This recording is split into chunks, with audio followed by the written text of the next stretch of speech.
বন্ধুরা, আজ আমরা হাজির গোপালপুরের দ্বিতীয় পর্ব নিয়ে। প্রথম পর্বে আমরা তোমাদের হাওড়া থেকে গোপালপুরে আসা এবং গোপালপুরে থাকা, খাওয়া এবং নির্জন বিচ লাইফের অভিজ্ঞতার কথা দেখিয়েছি। তোমরা যদি সেই ভিডিওটি মিস করে থাকো তাহলে অবশ্যই এখনই ডেসক্রিপশন বক্সে দেওয়া লিঙ্কে ক্লিক করে পর্বটি দেখে নাও। গোপালপুর সমুদ্র সৈকতে প্রথম দিন কাটানোর পর আজ দ্বিতীয় দিনের শুরুতেই আমরা দেখে নিলাম সূর্যোদয়।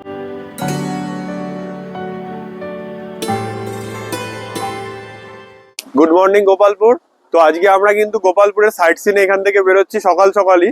আর আমাদের সঙ্গী হবে আজকে অবশ্যই একটা স্করপিও গাড়ি। তো মোটামুটি গাড়ি রেঞ্জ কিন্তু এখানে পার ডে ভাড়া 3.5 থেকে 4। যদি বড় গাড়ি নাও, ছোট গাড়ি ভাড়াটা একটু কমই হবে। তো আজকে আমরা এখানে সাইট সিনে ঘুরে দেখবো অবশ্যই তামপাড়া লেক, নারায়ণী মন্দির এবং তারপর যাব নির্মলছড়া, এবং যেটা বাদ যাবে না রম্বা এবং বরকুল। বরকুল দেখার পর কিন্তু আমরা পৌঁছে যাব বালুগাঁওতে। যদিও তোমরা কিন্তু বরকুল দেখে আবার ব্রহ্মপুরে ফিরে আসতে পারো, অর্থাৎ গোপালপুরে চাইলে আর একটা রাত্রিও কাটাতে পারো। তো চলো আজকে একটার পর একটা সাইট সিন স্পট গুলোকে এক্সপ্লোর করি আর গোপালপুরকে আপাতত বিদায়। তো গোপালপুরে আমরা কিন্তু এখন রয়েছি সেই বিখ্যাত ওয়াচ টাওয়ারটির পাশে। আর তোমরা পাশে দেখতেই পাচ্ছ এখানে কিন্তু একটি ক্যাফে রয়েছে, নাম হচ্ছে স্টোরি লাইন ক্যাফে। তোমরা চাইলে এখান থেকে ব্রেকফাস্টও করতে পারো। আর এই দেখো সেই ওয়াচ টাওয়ারটা, যেই ওয়াচ টাওয়ারটায় কিন্তু রাত্রিবেলাতে আলো জ্বলে আর এখান থেকে কিন্তু জাহাজের সিগন্যাল দেওয়া হয়। তো খুবই সুন্দর একটি জায়গা। সাইট সিনে এই জায়গাটা অবশ্যই চলে আসে, একদম বিচের পাশেই।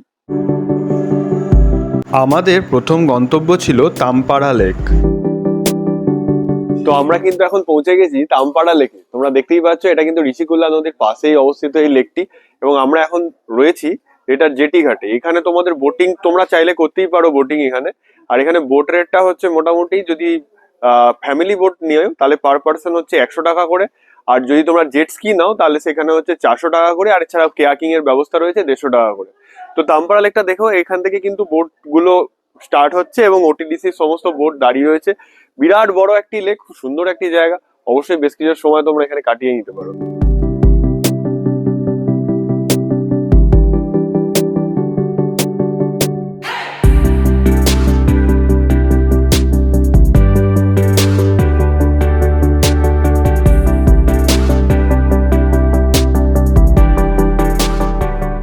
উড়িষ্যার গঞ্জাম জেলায় অবস্থিত এই তামপাড়া লেকে কিন্তু তোমরা যদি আসো, এখানে কিন্তু একটি পার্কও আছে। তো এই পার্কের এন্ট্রি ফিস কিন্তু এখানে 20 টাকা পার পার্সন। এখানে কিন্তু পার্কিং এর ব্যবস্থা রয়েছে। পার্কিং এর চার্জ হচ্ছে 30 টাকা পার কার।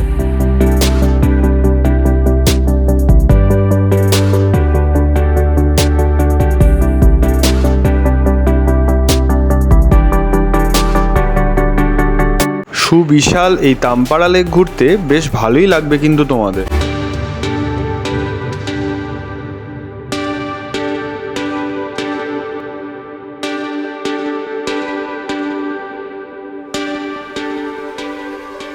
তামপাড়া লেক ঘুরে নিয়ে তোমরা চলে এসো কুমারী পাহাড়ে অবস্থিত বিখ্যাত তারাতারিণী মন্দিরে। তারাতারিণী মন্দিরের বিস্তারিত তথ্য নিয়ে আমাদের চ্যানেলে একটি সেপারেট ভিডিও দেওয়া আছে, অবশ্যই তোমরা সেটিকে সেখান থেকে দেখে নিও। ভিডিওতে তোমরা রোপওয়ে এবং মন্দিরের যাবতীয় তথ্য তো পেয়ে যাবে।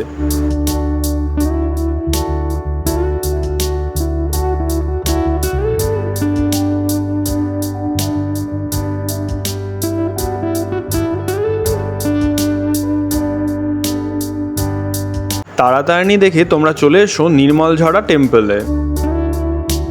আমরা কিন্তু এখন রয়েছি রম্বাতে, আর রম্বাতে আমরা কিন্তু এখন রয়েছি নির্মলঝড় টেম্পলে। আসুন আমরা দেখি এই সুপ্রাচীন মন্দিরটি কেমন। চলো।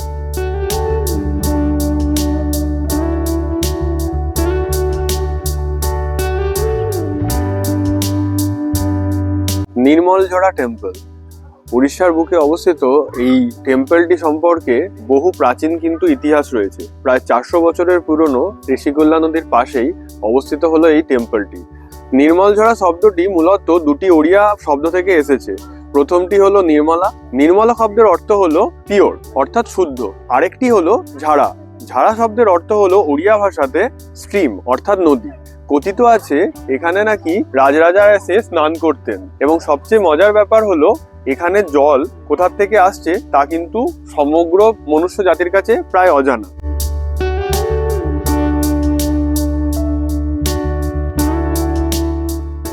মন্দিরের উপরে যেতে গেলে কিন্তু তোমাদের এই রাস্তা ধরে যেতে হবে। চলো আসা যাক।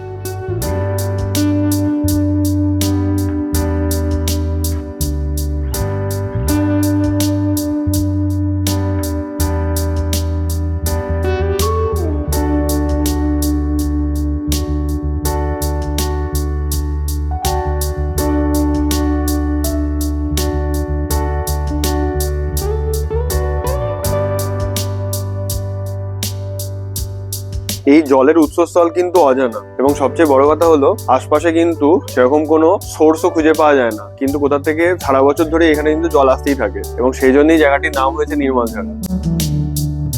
মন্দিরের মধ্যে কিন্তু তোমরা দশাবতারের ছবিও দেখতে পাবে। দেখো প্রত্যেকটি মূর্তি কিন্তু এখানে বাধাই করা রয়েছে। যদিও আমরা কিন্তু এবার উপরে যাচ্ছি, এই রাস্তাটি ধরে কিন্তু তোমাদের উপরে আসতে হবে।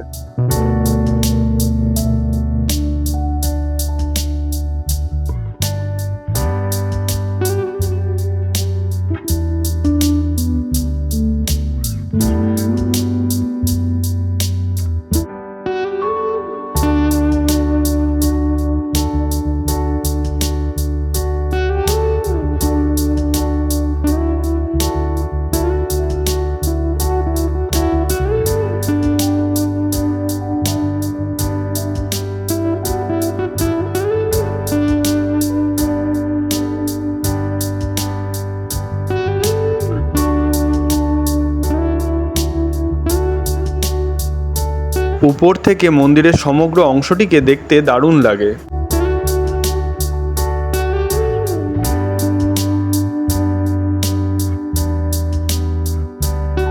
এরপর তোমরা চলে এসো রম্ভাতে। সেখানে তোমরা দেখতে পাবে চিল্কাকে।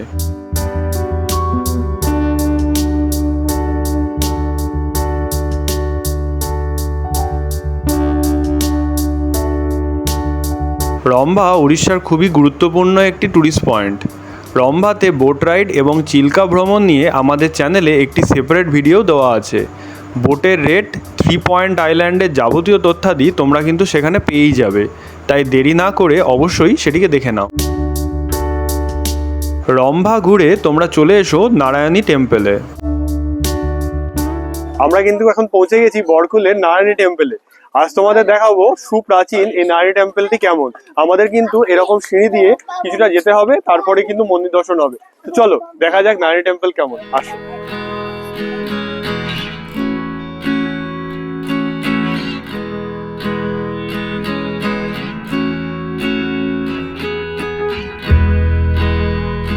সুপ্রাচীন এই নারায়ণী টেম্পল বরকুল তথা উড়িষ্যার অত্যন্ত প্রসিদ্ধ একটি হিন্দু মন্দির।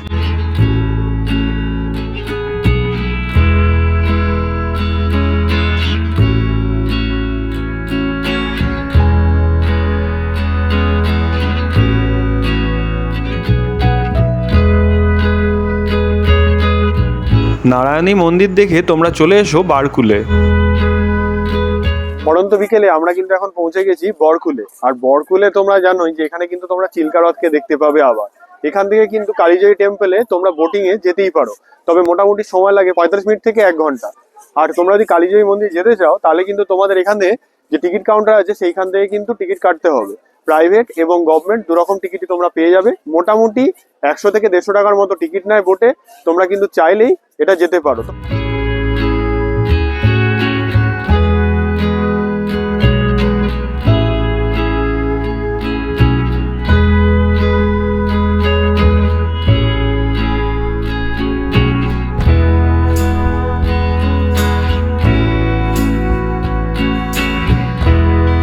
বারকুলে ওটিডিসির একটি পান্থনিবাসও আছে, তোমরা চাইলে রাতে কিন্তু এখানেও থাকতে পারো।